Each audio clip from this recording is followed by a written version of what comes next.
ನಾಳೆಯಿಂದ ಸತತ 3 ದಿನಗಳ ಕಾಲ ರಜೆ ಇದೆ. ನಾಳೆ ಸಾಟರ್ಡೆ, ಫೋರ್ತ್ ಸಾಟರ್ಡೆ ರಜೆ, ಭಾನುವಾರ ರಿಪಬ್ಲಿಕ್ ಡೇ, ಸೋಮವಾರ ಇದೆ. ಹೀಗಾಗಿ ಕೆಎಸ್ಆರ್ಟಿಸಿ ಜೊತೆಗೆ ನೂರಾರು ಬಿಎಂಟಿಸಿ ಬಸ್ಗಳು ರಸ್ತೆಗಳಿರುತ್ತೆ. ನಾಳೆಯಿಂದ ಸತತ 3 ದಿನಗಳ ಕಾಲ ರಜೆ ಇದೆ. ನಾಳೆ ಫೋರ್ತ್ ಸಾಟರ್ಡೆ ರಜೆ, ಎಂಎನ್ಸಿ ಕಂಪನಿಗಳು ಮತ್ತು ಬ್ಯಾಂಕ್ಗಳಿಗೆ ರಜೆ ಇರುತ್ತೆ. ಅದಾದ ನಂತರ ಭಾನುವಾರ ಸಾರ್ವತ್ರಿಕ ರಜೆ, ಸೋಮವಾರ ಗಣರಾಜ್ಯೋತ್ಸವ ಇದೆ.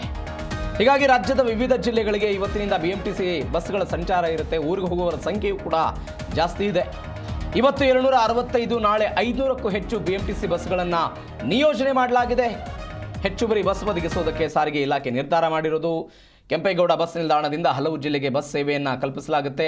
ನಾಳೆ 4ನೇ ಶನಿವಾರ, 25ನೇ ತಾರೀಕಿಗೆ ಭಾನುವಾರ, 26 ಸೋಮವಾರ ಗಣರಾಜ್ಯೋತ್ಸವ. ಯಾವ್ಯಾವ ನಗರಗಳಿಗೆ ಹೆಚ್ಚೆಚ್ಚು ಪ್ರಯಾಣಿಕರು ಇರ್ತಾರೋ ಅಲ್ಲಿಗೆ ಬಸ್ ಸೇವೆಯನ್ನು ಒದಗಿಸೋದಕ್ಕೆ ಇದೀಗ ಸಾರಿಗೆ ಇಲಾಖೆ ಮುಂದಾಗಿರೋದು.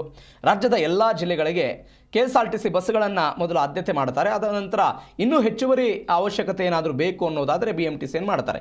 ಪ್ರತಿ ಬಾರಿ ಯುಗಾದಿ, ದೀಪಾವಳಿ, ಹಬ್ಬ ಹರಿದಿನಗಳು ಹೀಗೆ ವೀಕೆಂಡ್ನಲ್ಲಿ ಕಂಟಿನ್ಯೂಸ್ ರಜೆಗಳೇ ಬಂದಾಗ ಬಿಎಂಟಿಸಿ ಬಸ್ಗಳನ್ನು ಕೂಡ ಬೇರೆ ಬೇರೆ ಜಿಲ್ಲೆಗಳಿಗೆ, ಬೆಳಗಾವಿ ತನಕವೂ ಕೂಡ ಬಿಎಂಟಿಸಿ ಬಸ್ಗಳನ್ನು ನಿಯೋಜನೆ ಮಾಡಲಾಗುತ್ತೆ. ಅದರ ರೀತಿಯಾಗಿ ಇದೀಗ ಬಿಎಂಟಿಸಿ ಬಸ್ಗಳನ್ನು ಕೂಡ ನಿಯೋಜನೆ ಮಾಡಲಾಗುತ್ತೆ. ಇವತ್ತು 265 ನಾಳೆ 500ಕ್ಕೂ ಹೆಚ್ಚು ಬಸ್ಗಳನ್ನು ಇದೀಗ ಪ್ರಯಾಣಿಕರ ಅನುಕೂಲಕ್ಕಾಗಿ ನಿಯೋಜನೆ ಮಾಡಲಾಗ್ತಾ ಇದೆ ಸಾರಿಗೆ ಇಲಾಖೆಯಿಂದ.